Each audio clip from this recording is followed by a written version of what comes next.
بهالفترة كلنا قاعدين بالبيت أو محجورين وعم نشوف شو بدنا نعمل بهالوقت، كيف بدنا نمضيه وكيف بدنا نتسلى. فأكيد هالفيديو مستوحى من هالواقع. ومثل ما انكم شايفين وراي أو يمكن عرفتوا عن شو بدي أحكي من العنوان تبع هالفيديو. هيدي الانترفيس تبع المي بوكس اس أو لا ثاني. هيدي الانترفيس تبعت المي بوكس اس او الواجهه تبعت المي بوكس اس اللي صار عندي تقريبا حوالي السنه، وهلا صار لي شي شهر بهالفتره الحجر عم استعملها بشكل مكثف، فبعتقد مضيت الوقت الكافي معها لحتى اقدر اعمل عنها ريفيو او احكي عنها بالتفصيل. فبدون اي تاخير خلينا نبلش.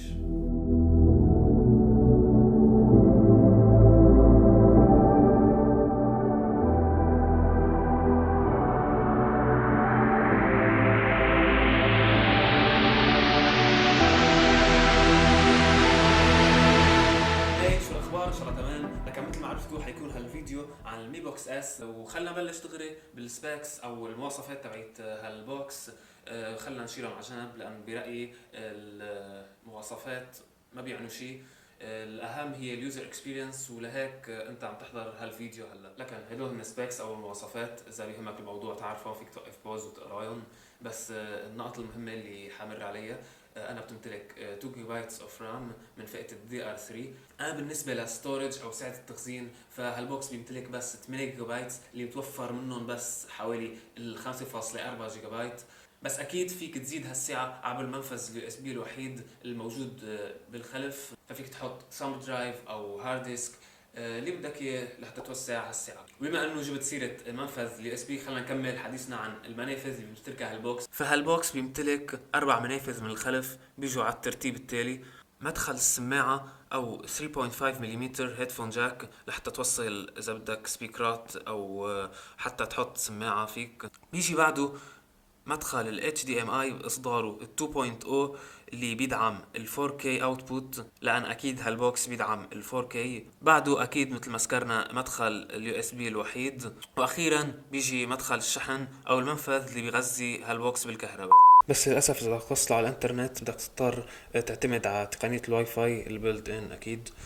ما في لأن مدخل إيثرنت. أكيد في حلول تجيب دونجل أو وصلة لحتى توصلوا مباشرة بإيثرنت، بس مثل ما ذكرنا إنه ما في غير يو اس بي وحدة بالخلف، فهيك بدك تصير تنقي بين اثنين: يا بدك توسع سعة التخزين أو تحط إيثرنت، أو الحل الأكثر تكلفة بدك تصير تجيب يو اس بي هاب وتشتري كمان الدونجل تبع الإيثرنت. طيب هلا خلينا نظبط الزاوية تبعت الكاميرا، خلينا نفوت دغري بالمهم. هلا لكم ثاني. اوكي هيك تمام.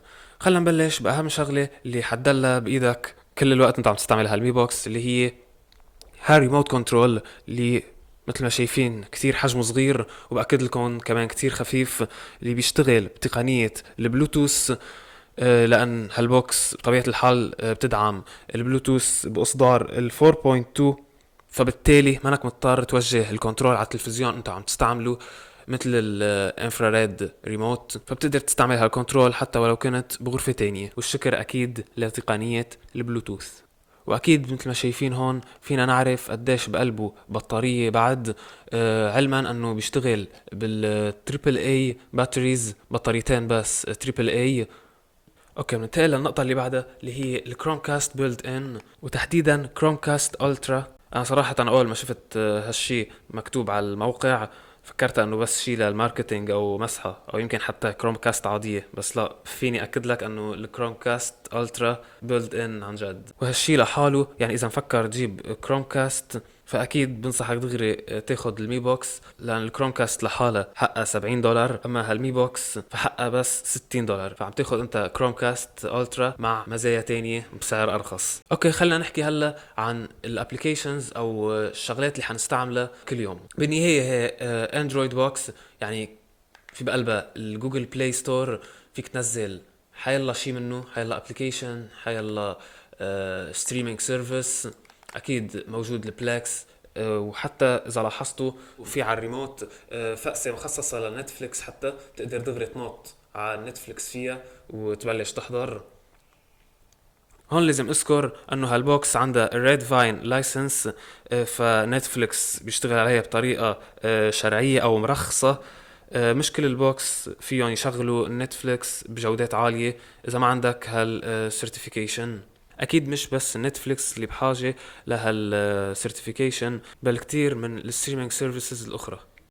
اوكي، بما انه عم نحكي عن الباتنز او الفأسات اللي بهالريموت كنترول، فما فينا نمر بلا ما نحكي عن الجوجل اسيستنت باتن اللي موجوده بهالكنترول. ففيك تطلب منا حيلا شيء مثل الجوجل اسيستنت اللي على التليفون بكل بساطه.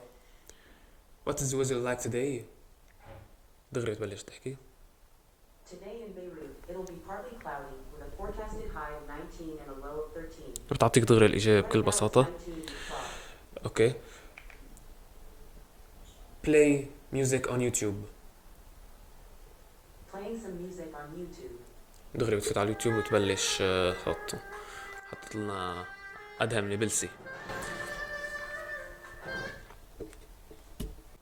وهالشي اكيد بيتم عبر الميكروفون المبني بقلب هالكنترول، تحديدا باعلى الكنترول مثل ما شايفين هون. اوكي، هلا اكيد عم تتساءلوا نصير ليش بدي اجيب هيك اندرويد بوكس بما انه التي في اللي عندي اصلا سمارت. بكل بساطة الأولوية لهالاندرويد بوكس للأشخاص اللي بيمتلكوا تلفزيون عادي مش سمارت. وأكيد إذا عندك سمارت تي في هالشي ما بيمنع أنك تفكر بهالاندرويد بوكس. ليش؟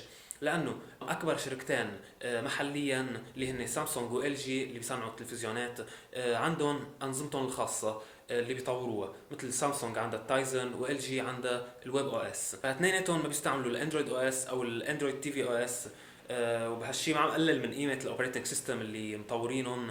بالعكس كل نظام عنده حسناته والشغلات المنيحة فيه والشغلات المش منيحة. يمكن حتى في بيمتلكوا شغلات الاندرويد ما بيمتلكها. حتى انا عن نفسي كنت استعمل التايزن لما كنت امتلك تليفون من سامسونج، لانه السينكرايزيشن بين نفس الشركة او الايكو سيستم المتكامل فعلا شيء كتير حلو. فحتى بنصحك اذا معك تليفون سامسونج اتجه للتايزن، ما انك مضطر تروح للاندرويد. واكيد اتوقع ان شاء الله حاعمل فيديو خاص بنظام التايزن احكي عنه وعن تجربتي معه بما انه بمتلك تلفزيون سامسونج.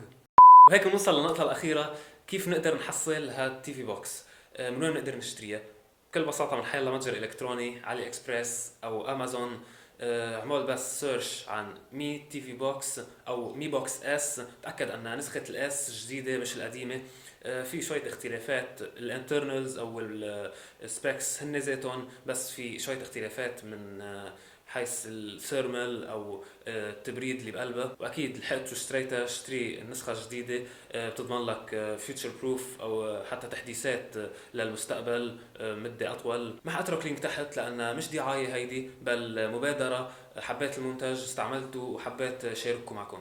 وبس هذا كل شيء لهالفيديو. يمكن طولت شوي عليكم حبتين، بس قلت بفترة حجر وبحط لكم محتوى تسلوا شوي فيه. ان شاء الله تكونوا استفدتوا واستمتعتوا اكيد بهالفيديو. كان معكم نصير، هذه هي نارا شانتك. خليك بالبيت، stay safe, stay home. اشوفكم فيديو تاني. سلام.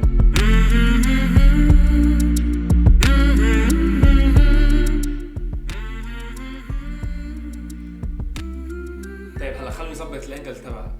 طيب هلا خلوني نظبط الزاوية تبعت الكاميرا وخلنا نفوت قريب المهم.